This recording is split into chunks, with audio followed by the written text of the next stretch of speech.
Students of CBSE board class 12, बच्चों आप सबके एग्जाम जो है अब फिजिक्स का होने वाला, अगर मैं पीसी एमबी के बच्चों की बात करूं तो फिजिक्स आमतौर पे सारे बच्चों को सबसे टफ लगता है। क्यों टफ लगता है? जो बायो के स्टूडेंट है उनको तो लगता ही है, मैथ्स वाले स्टूडेंट के लिए भी क्या होता है ना, डेरिवेशन इतने ज्यादा आ जाते हैं कि बच्चे उसमें फंस जाते हैं। और डेरिवेशन की आने से कोई डेफिनेशन है, आपने पढ़ लिया, आपको याद हो गया। डेरिवेशन बेटा जब तक आप लिख के प्रैक्टिस नहीं करोगे ना तब तक आपसे नहीं होगा। कई बार हम रीड करते हमको लगता है हमको आता है, but when you start to write फिर आप लिख नहीं पाते हो। तो इस वजह से डेरिवेशन की वजह से दिक्कत होती है।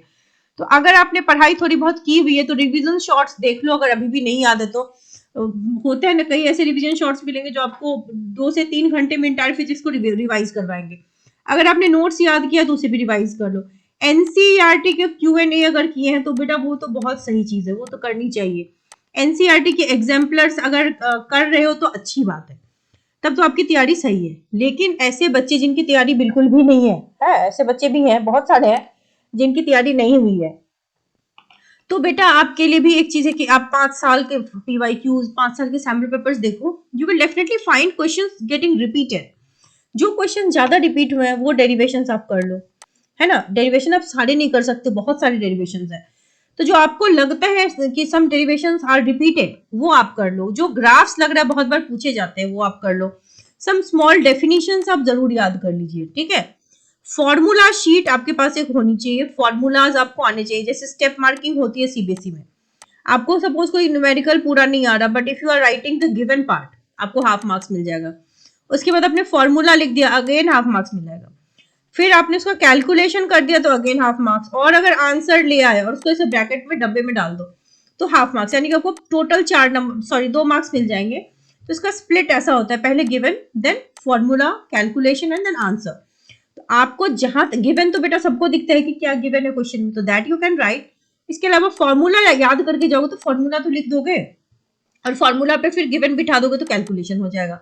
आंसर आया तो बढ़िया, नहीं आया तो भी बेटा आपको देखो इतने मार्क्स तो 1.5 तो मिल ही गए ना।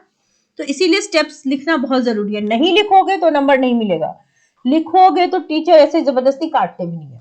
सो try to take all the attempts, कोई क्वेश्चन आप छोड़ के मत आना, ठीक है। क्वेश्चन मत छोड़ना, एमसीक्यूज जरूर करना, सारे क्वेश्चंस करके आना, क्योंकि there is no negative marking. Numericals जब करोगे बेटा यूनिट का ध्यान जरूर रखना, और इवन एमसीक्यूज में भी। जैसे फोर्स है, फोर्स की यूनिट न्यूटन होती है, आप जानते हो।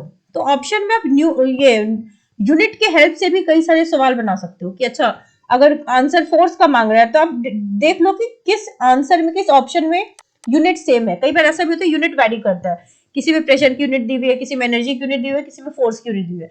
तो विदाउट इवन कैलकुलेटिंग आप यूनिट के हेल्प से भी कई बार आंसर ढूंढ पाते हो, ठीक है। कुछ बेसिक मैथ्स आपको आनी चाहिए, न्यूमेरिकल आपको आना चाहिए, ग्राफ पे ध्यान दो। इतनी सारी चीजें कर लोगे बेटा, 5 साल की PYQ, 5 सैंपल पेपर, अगर 2-3 दिन जो बचे हैं इसमें अगर आप कर लोगे तो बहुत अच्छा स्कोर कर सकते हो, अभी भी चांस है। So wish you all the very best.